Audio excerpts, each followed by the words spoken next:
नमस्कार,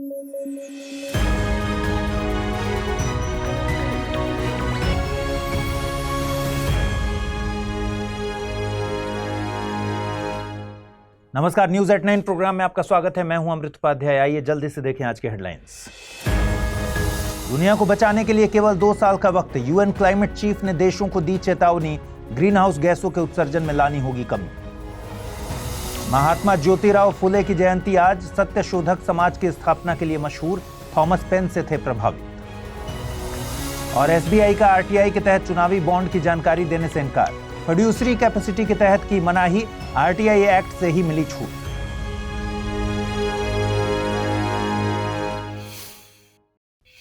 आइए शुरू करें। दुनिया के पास धरती को बचाने के लिए बस 2 ही साल का वक्त बचा है। ये बात हम आपको डराने के लिए नहीं कह रहे हैं, बल्कि ये बात यूएन के क्लाइमेट चीफ साइमन स्टिल ने कही है। उन्होंने कहा कि सरकारों, बिजनेस लीडर्स और डेवलपमेंट बैंक्स के पास जलवायु परिवर्तन की चुनौती से निपटने के लिए 2 साल का ही वक्त है। उन्होंने दुनिया को चेताया कि पृथ्वी को बचाने के लिए किए जा रहे प्रयास नाकाफी हैं। देखिए, लंबे वक्त से वैज्ञानिक भी कह रहे हैं कि 2030 तक ग्रीन हाउस गैसों के उत्सर्जन को आधा करना बहुत जरूरी है। बावजूद इसके पिछले साल का green house gas emission record level पर था। लेकिन अगर अभी भी इस दिशा में प्रॉपर प्लानिंग के साथ काम किया जाए तो United Nations framework convention on climate change के मुताबिक आने वाले 2 साल बहुत अहम साबित होंगे। वैज्ञानिकों की इस चेतावनी को इग्नोर नहीं किया जा सकता। जलवायु परिवर्तन के प्रभाव अब हमारे सामने हैं। यूरोप में बढ़ती हीट, बेंगलुरु जल संकट, तमाम बड़ी झीलों और नदियों में कम होता पानी, पिघलते ग्लेशियर्स और लगातार नीचे पहुंचता वाटर लेवल। यह दिखाता है कि जलवायु परिवर्तन का संकट अब हमारे सामने आकर खड़ा हो चुका है। जिस जलवायु परिवर्तन के संकट के बादल पूरी दुनिया पर छाए हुए हैं, क्या आप जानते हैं कि जलवायु परिवर्तन होता क्या है? जलवायु परिवर्तन से मतलब है मौसम और तापमान के पैटर्न में दीर्घकालिक बदलाव। जैसे अगर आप उत्तर भारत में निवास करते हैं तो आपने महसूस किया होगा कि एक वक्त तक सर्दियों का मौसम अक्टूबर में दस्तक दे देता था। वर्तमान में देखें तो सर्दियों की ठीक ठीक शुरुआत दिसंबर में देखने को मिलती है। वहीं गर्मियां मार्च से ही शुरू हो जाती हैं। अब ये परिवर्तन होता क्यों है? वैसे तो ये परिवर्तन प्राकृतिक घटना जैसे सूर्य की किसी एक्टिविटी में बड़े बदलाव या किसी बड़े ज्वालामुखी के फटने से भी हो सकता है। जैसे कि आईआईटी खड़गपुर के एक शोध में कहा गया था कि सिंधु घाटी सभ्यता का पतन लंबे वक्त, लगभग 900 सालों तक बारिश न होने के कारण हुआ था। ऑरेल स्टीन जैसे विद्वानों ने भी हड़प्पा सभ्यता के पतन के लिए जलवायु परिवर्तन को जिम्मेदार माना है। लेकिन हम वर्तमान में जिस जलवायु परिवर्तन का सामना कर रहे हैं वो मानवीय गतिविधियों के चलते हुआ है। औद्योगिक क्रांति के साथ ही दुनिया के देश विकास के लिए लगातार जीवाश्म ईंधनों का प्रयोग कर रहे हैं। उस दौरान दुनिया के देशों में आगे बढ़ने की होड़ सी लगी थी और ग्रीन एनर्जी जैसे किसी विकल्प के बारे में किसी ने सोचा तक नहीं। इन जीवाश्म ईंधनों से उत्सर्जित होती है ग्रीन हाउस गैसें।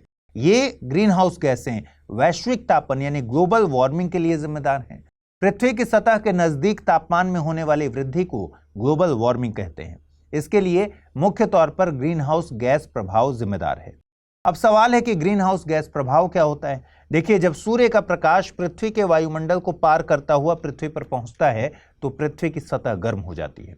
गर्म सतह हीट का एमिशन करती है, ऊष्मा छोड़ती है। लेकिन यह ऊष्मा वापस अंतरिक्ष में जाने के बजाय वातावरण में मौजूद ग्रीन हाउस गैसों द्वारा एब्जॉर्ब कर लिया जाता है और वातावरण गर्म हो जाता है। बहुत से लोग सोचते हैं कि जलवायु परिवर्तन का मुख्य अर्थ गर्म तापमान है, लेकिन तापमान में वृद्धि तो केवल कहानी की शुरुआत है। देखिए, पृथ्वी एक ऐसा सिस्टम है जहां सब कुछ आपस में जुड़ा है। एक क्षेत्र में परिवर्तन अन्य सभी में परिवर्तन को प्रभावित कर सकता है। जैसे बढ़ते तापमान से वाइल्ड फायर्स, ध्रुवों की बर्फ का पिघलना, समुद्र के जलस्तर में वृद्धि, बाढ़ का आना, जैव विविधता में कमी और तूफानों का आना, सब आपस में जुड़े हुए हैं। अब सवाल है कि इस चुनौती से निपटने के लिए वैश्विक स्तर पर क्या किया जा सकता है?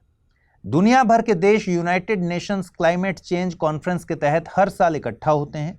इसी कड़ी में COP29 का आयोजन नवंबर 2024 में अजरबैजान के बाकू में किया जाना है। आप बताइए, COP28 का आयोजन कहां किया गया था? चुनावी बॉन्ड की जानकारी और एसबीआई एक बार फिर से खबरों में है। दरअसल एसबीआई ने आरटीआई यानी सूचना के अधिकार के तहत चुनावी बॉन्ड की जानकारी को साझा करने से इनकार कर दिया है। देखिए, न्यूज एट 9 के पिछले एपिसोड्स में हमने आपको बताया था कि सुप्रीम कोर्ट ने फरवरी 2024 में चुनावी बॉन्ड योजना को गैर संवैधानिक घोषित कर दिया था। साथ ही कोर्ट ने एसबीआई को चुनाव आयोग को 12 अप्रैल 2019 से खरीदे गए सभी चुनावी बॉन्ड्स की पूरी जानकारी साझा करने का आदेश दिया था। इसके बाद एसबीआई ने कोर्ट से जानकारी साझा करने के लिए और वक्त मांगा, लेकिन कोर्ट ने इस याचिका को रिजेक्ट कर दिया और 12 मार्च को बिजनेस आवर्स खत्म होने तक सारी डिटेल्स साझा करने का आदेश दे दिया। इसके बाद चुनाव आयोग ने 14 मार्च को एसबीआई द्वारा मिली चुनावी बॉन्ड की सारी जानकारियां अपने वेबसाइट पर पब्लिश कर दी थी। इसमें चुनावी बॉन्ड के जरिए दान देने वाले डोनर्स और दान लेने वाली राजनीतिक पार्टीज की डिटेल्स साझा की गई थी। अब सवाल है कि जब जानकारी चुनाव आयोग की वेबसाइट पर मौजूद है तो एसबीआई ने किसे मना कर दिया? दरअसल एक आरटीआई एक्टिविस्ट हैं लोकेश बत्रा। उन्होंने 13 मार्च को आरटीआई के जरिए एसबीआई से चुनावी बॉन्ड की सभी जानकारी डिजिटल फॉर्म में मांगी थी। इसके लिए एसबीआई ने मना कर दिया है। इसके पीछे एसबीआई ने आरटीआई एक्ट की ही 2 धाराओं का हवाला दिया है। आरटीआई एक्ट की धारा 8(1)(e) के मुताबिक यह फिड्यूसरी कैपेसिटी में रखे गए रिकॉर्ड से संबंधित है। वहीं धारा 8(1)(j) निजी सूचनाओं को होल्ड करने से संबंधित है। इन धाराओं के चलते एसबीआई का कहना है कि आरटीआई के तहत जो सूचनाएं मांगी गई हैं वो राजनीतिक दलों और चुनावी बॉन्ड के खरीदारों से जुड़ी हैं। ये जानकारी एसबीआई अपने पास फिड्यूसरी कैपेसिटी में रखती है। फिड्यूसरी कैपेसिटी या प्रत्ययी क्षमता से क्या मतलब है? इससे मतलब है किसी संस्था या व्यक्ति की उस क्षमता से जिसमें इन्हें दूसरों के बिहाफ पर काम करना होता है। साथ ही इन्हें अपने क्लाइंट्स के हितों को अपने हितों से पहले रखना होता है और ये ऐसा करने के लिए विधिक तौर पर बाध्य होते हैं। अब एसबीआई के केस में जिन लोगों ने एसबीआई से चुनावी बॉन्ड खरीदे और जिन राजनीतिक पार्टीज के पास ये पैसा गया, एसबीआई उनके लिए एक फिड्यूसरी के तौर पर काम कर रही है। चुनावी बॉन्ड खरीदने वाले लोग एसबीआई के लिए क्लाइंट हैं। उनकी निजी जानकारी साझा न करने का विकल्प आरटीआई एक्ट एसबीआई को देता है। अब टेक्निकली तो ये बिल्कुल ठीक लग रहा है, लेकिन आरटीआई एक्टिविस्ट का कहना है कि जानकारी तो चुनाव आयोग की वेबसाइट पर ऑलरेडी उपलब्ध है ही, तो फिर आरटीआई के तहत उपलब्ध कराने में समस्या क्या है? अब इसका जवाब एसबीआई कब देगी? आपको पता ही है, इसका जवाब एसबीआई लंच के बाद देगी।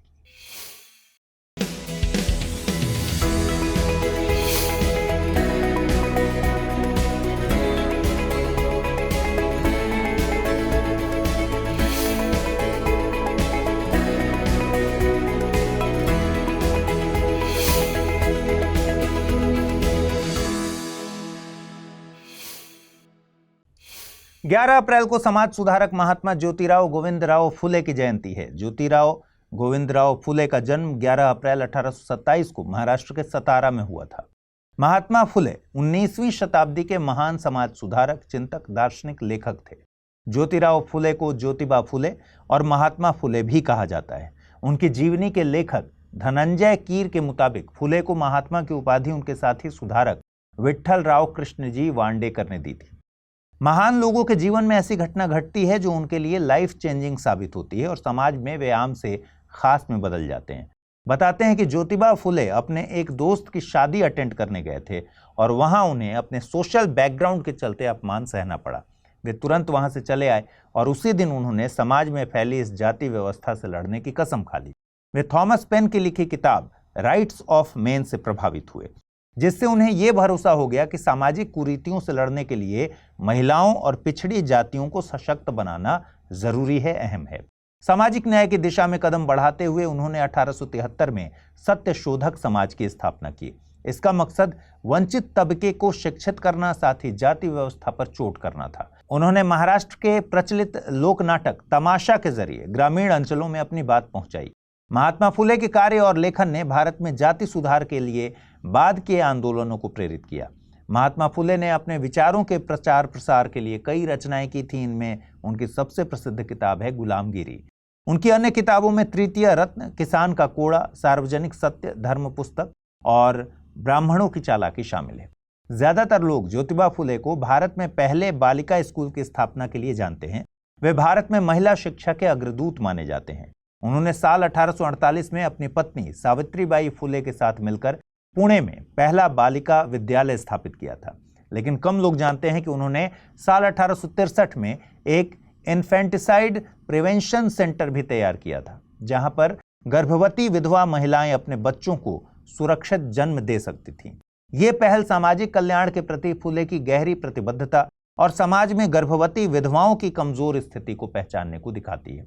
इस खबर की अहमियत को समझने के लिए साल 2016 में यूपीएससी के पीटी में पूछे गए एक सवाल पर गौर कीजिए। सवाल ये पूछा गया था, सत्यशोधक समाज ने संगठित किया बिहार में आदिवासियों के उन्नयन का एक आंदोलन, गुजरात में मंदिर प्रवेश का एक आंदोलन, महाराष्ट्र में एक जाति विरोधी आंदोलन या फिर पंजाब में एक किसान आंदोलन। इस सवाल का सही जवाब क्या है? विकल्प सी।